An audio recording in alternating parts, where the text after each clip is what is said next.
Ah, come on! The voice grew louder the closer I got to my destination. I reached the end of the aisle, filled with cans of paint, stain, and brushes, and found a short brunette woman in the middle, reaching on the tips of her toes for a stain on the top shelf. Her petite frame stretched out, her short arms attempting to grab the small can. Her heart-shaped face and high cheekbones were strained. She had her bottom lip tucked into her straight teeth, and her eyes squinted. I felt the need to scoff at her outfit.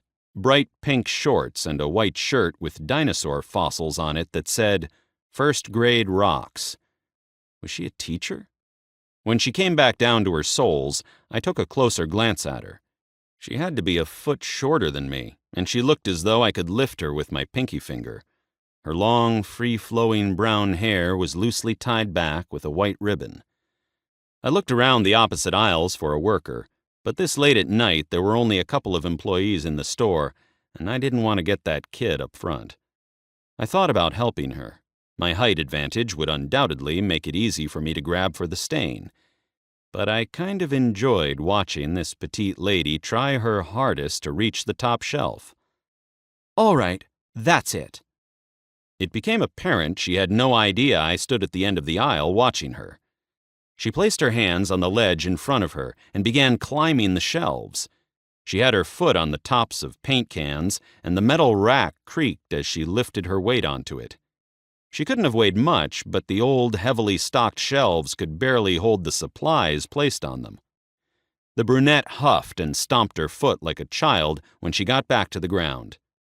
She stepped a couple of feet back and looked up at the stain, then looked back down and nodded to herself.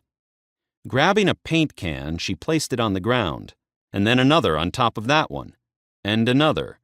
She made herself a leaning tower of paint cans, and I had to credit her for being resourceful. She climbed on the paint cans and grabbed the stain. She smiled at it and hopped back to the level ground. "Ha!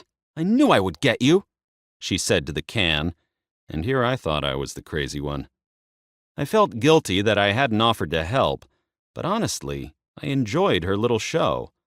I could use anything to distract me from where my mind had been 5 minutes previously. She replaced each can in the correct spot and began walking my way.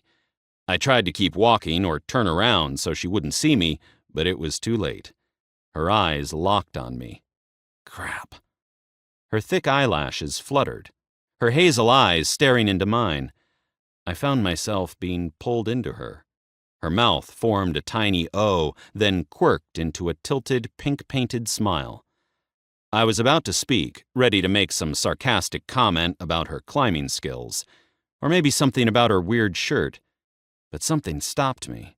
My voice caught in my throat, and I felt an urge to strain it to speak to her. "Oh, hi."